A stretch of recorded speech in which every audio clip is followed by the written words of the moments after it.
అర్థమవుతుందా? అర్థమవుతుందా? వ్యర్థమవుతుందా? అర్థమవుతుందా? పొరపాటును కూడా ఇతరుల మీద ఆనుకోవకండి.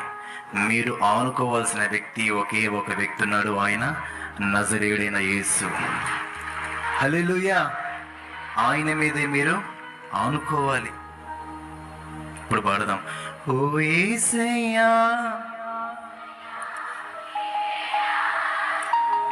ఓ మెస్సయ్యా,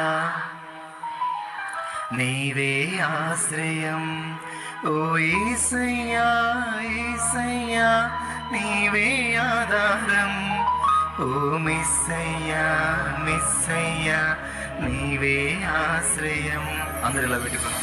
నాకెవరు లేరయ్యా నువ్వు కాక, నా తోడు నీవేగా కడదాకా. నువ్వేం భయపడవాకు, చివరిదాకా నేను ఉంటాగా. ఎంతమంది అన్నారండి మీతో ఆ మాట? నేను చూసుకుంటా కానీ అంటారు. నేను చూసుకుంటా కానీ వెనకాలన్నా కానీ చివరిదాకా నేను నీతో వస్తాను కానీ నువ్వు కానీ అంటారు. కానీ నువ్వు క్రిటికల్ సిచ్యువేషన్లోకి వెళ్ళినప్పుడు పొరపాటున కూడా ఎవరు రారు, కడదాకా ఎవరు రానే రారు. ఇంకా చెప్పాలంటే ఇహమందు మనం బ్రతికున్నప్పుడు, మనం చనిపోయినాక అక్కడికి వెళ్తాం కదా. ఎక్కడికి? ఆ యెరూషలేముకి వెళ్తాం కదా. అక్కడ ఇక్కడ మనకి ఆధారం, ఆశ్రయం ఆయనే. ఏమండి? చరణం పాడదాం. గుండెలోని వేదన కనులు జారినే, చూసే వారికి హాస్యమాయనే.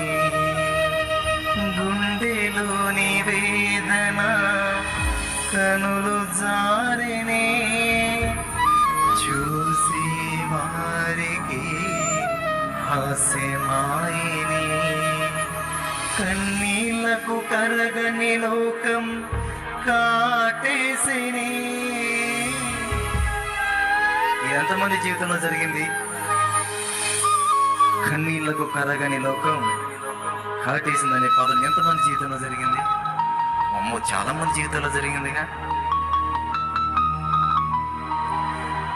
మనం ఏడుస్తూ ఉంటే ఎంతమందికి సంతోషం అండి. మీరేడ్చినా, మేము బాధపడ్డా, మేము ఏడ్చినా కానీ చాలా మందికి ఆనందం. ఎట్లాగైనా గాయపరచాలి, బాధ పెట్టాలి, ఇబ్బంది పెట్టాలనే చాలా